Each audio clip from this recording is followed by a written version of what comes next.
has more to offer than The Sixth Sense. Okay, well, I think that what I was going to say is that where it went from, it was like Unbreakable about 90 million, Signs made 200, so it was a big, Signs was also... Mel Gibson helped, but also it was around the same time, too, as The Passion of the Christ. And it was also like this, it also had that kind of subtle Christian undertone, and there's an audience for that. There is, when you make a PG-13 movie about a pastor regaining his faith, you're going to get an audience for that. You're going to get those people who won't go see an alien movie or a horror movie, and they're going to go, ooh, interesting. And it was sold as a horror movie as well. So you've got the horror movie audience, you've got the people you've got the cult audience who liked Unbreakable, you've got the big mainstream audience who liked Sixth Sense, and now you've got like the Christian audience too. And, like, of course you're going to have a big hit. Well, and I hope, that, if you don't mind indulging me, I want to tell you something funny that happened during Signs. And I think this would be a good thing for us to do when we're talking about films is if you have, like, a funny, weird thing that happened in a movie theater or any sort of remarkable experience, I say we go for it. Go for it. Doing these things. So Signs, I went to an early screening in Chicago. I wasn't a critic yet, but it was just like, I always chased the radio screenings at the time. So I go, and I'm in this packed theater. Like, it was an awesome theater called McClure Court, sadly long gone, but it was like the city's biggest theater, like 900 seats, and just a hell of a place to see a movie. And so we're there, and I'm there with my fiance at the time, and we're excited to see, it's M. Night. All right, so you get into the movie, I'm totally loving it, and then there's the scene in the kitchen where something's in the pantry, and Mel Gibson's like trying to figure out, oh my God, what's in there and how many are there? So he slides a knife under the door to see if he can see the reflection. Okay, so right at that moment, one of the scariest scenes I've ever can imagine having seen in the movies, out of the many, many films I've seen, that all of a sudden there's this the knife gets grabbed away from him and he's fighting under the door for the knife. And then you see fingers get sliced off. I somehow got it backwards, and I thought that the alien had sliced off Mel Gibson's fingers. So I screamed, "Oh my God!" Like totally at the top of my lungs. Whole theater explodes laughing. Good. And then then I'm like, "Oh!" And then when I realized what it was, I yelled out, "Oh!" And they're just like, "Idiot!" And my fiance the was George just Costanza, totally embarrassed. Oh yeah. But I mean, I completely, just utterly embarrassed myself in front of everybody. But the thing is, okay, so then you go to The Village, made like 115. So and it was starting to get this, bad reaction. And then Lady in the Water was just like drop off. Well, yeah, because even critics hated that. Critics liked his first slew of movies. Yeah. Even Unbreakable had a decent reception too. Yeah. But again, Lady in the Water was an indulgent movie. But I kind of liked it. I mean, I'm with you, but I don't. I have a poster. I have 3 posters up on my wall in my apartment. Well, I have 4. I have one for Animal Crackers, the Marx Brothers movie. Great. I have Jersey Girl with Ben Affleck. I like it. I have Killing of a Chinese Bookie, the John Cassavetes film, and then I've got Lady in the Water. Really, those are the movies that and Lady in the Water again. People who said they hate it, absolutely go for it. I don't think that that's a movie for everybody. I think that's a movie for artists. I think that's a movie for storytellers. I think that's. I think it's good on HBO where you don't have a whole ton of expectations. Like years later, I kind of liked it more. I hated it when I first saw it. Really? Yeah, when it came out, I was like, why do you love it so much now? Well, because I grew up, I grew wiser, I became a better person, I became a smart. Well, no, seriously, you're describing a whole lot to a movie. But I used to be like. It's funny, before 2013, I was a completely different person. Well, really before 2014. Your name was Joe White. Yeah, exactly. Yeah. And I was a lot more cynical, and I was a lot quicker to put things down, and I was a lot quicker to judge, honestly. And when I rediscovered M. Night Shyamalan pretty recently, actually, about... I want to say like 2 years ago, maybe. Please don't tell me you liked After Earth. I did. I did. I did. Well, go back to your point. Let's. What's really funny, Carl, is that the movie that got me back in M. Night Shyamalan was Airbender. And here's why. Hang on. No, I'm not talking to the quality of it. I'm not talking to the quality of it necessarily. Yeah. I mean, I personally, I never watched the cartoon. It's my brother's favorite cartoon in the world. But I never watched it. I didn't know anything about it. I just saw. And I had written off M. Night. I hadn't seen... He had done one before. The Happening. Yeah, one of the worst movies I hadn't of even all time. seen it. And then Awful. I saw, you know how at movie theaters beforehand they play like little film facts? Yeah. One of them was a quote from M. Night Shyamalan that was like, it was like, I hope that we broke so many rules with this movie that we made new ones. And I went, well, that's interesting. So then I went and saw Airbender opening night with my brother. I used it as my excuse, my little brother. I took him, and I thought it was wonderful. And now, while not perfect, I did think it was exceptionally ambitious. I got invested in it. I enjoyed watching it.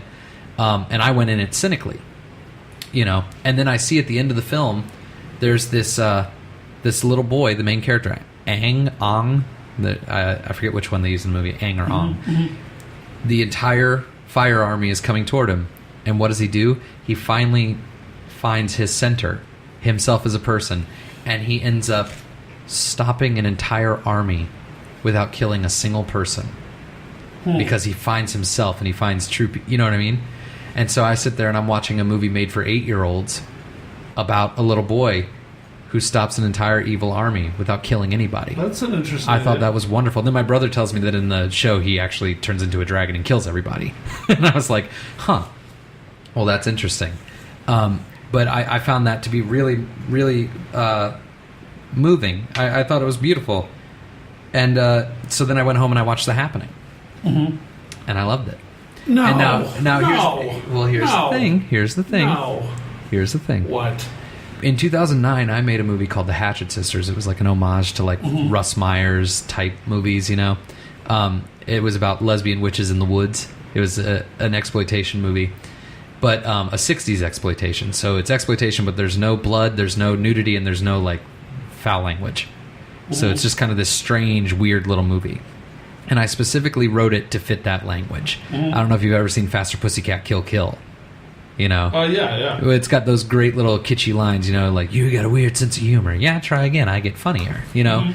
So I wrote a movie like that, and I loved it, and it was the first movie I had made that I was proud to show people. And I'd like to see it. Well, when I screened it for quite a large audience, I got so sick and tired of watching people walk out halfway through that I went and sat in the front row. Wow. And then at the end of the movie, when there's this big epic climax and all the shit's hitting the fan, people were cheering, and I turned around and the people who had stayed, they were bouncing up and down cheering, excited, and then there's a twist in the middle of the action and the whole room went silent. It was one of the most rewarding moments of my life, you know, because like it worked for these people. But the reason why it didn't work, the first question I got asked at that Q&A was, somebody said, did you mean for it to be funny? And that's when I understood what it was. I don't think that The Hatchet Sisters is a bad movie. I think that it just is speaking a certain language that I'm a fan of. And people don't have to like that. And so if somebody hates it because of that, then good. That's absolutely, it doesn't speak to you. Okay. And I think that The Happening, M. Night has always been very open about how much he loves The Twilight Zone and about how much he loves those those kind of 50s sci-fi things. Sure. And I think that The Happening is 100% just speaking that language. It's not a satire of those things. It's not an homage of those things. It's not a spoof. It's just speaking that kind of romantic 50s sci-fi language. And that didn't work for people, and that's totally fine. It makes sense. But I got it. You know, and I'm not saying that makes me better or anything. I'm just saying I got it. And I dug it. I dug what he was doing. And I liked the movie. That's another movie where people just like to do the hot button where they're like, oh, it's about plants killing people. It's actually not. The movie's called The Happening. They never once explain what it is. And the whole point of the movie is that people like to gang up. People like to gang up, and they like to figure things out, or know things rather than figure things out. So, like, that's just a theory that they throw out. It's the plants doing this. And so that's what everybody calls it. But no, that the whole point of the movie was the paranoia. You know, that paranoia creates a mob mentality. Okay, no, that's an idea, but still, it's an interesting take on it. And I'm not saying it makes it good. Okay, I'm saying that I liked it, and I liked how ambitious it was, and I dug it. But I will say that I think that Split is a good movie. No, that is. And no. Well, After Earth was another one that, like, I feel like if M. Night Shyamalan hadn't made it, like, or people didn't know, then people would have been fine with it. They would have forgotten it, because it's kind of a forgettable movie. But I don't think that it would have gotten the flack that it got. It got the flack that it got because M. Night was on a streak. I think there was a couple things. I don't want to go back to The Happening in a minute, Sure. but I think with After Earth, the problem was more than even M. Night, frankly, it was just time to beat up on Will Smith. Sure. And also, Well, he'd earned it. Well, yeah, but I'm saying it was time to beat up on Will Smith, and the fact that I thought Jaden did a great job. So, I don't care if people think I'm crazy, but it was a big hit, and I think it got good praise in general. The Karate Kid, I thought he did a great job in it, and I thought, wow, this kid's got talent. Let's see what happens, because I was totally skeptical going into it whether it'd be any good, and I thought that I was shocked that I didn't think nothing can match the original, but it was its own movie, I think, in a lot of ways, and I really.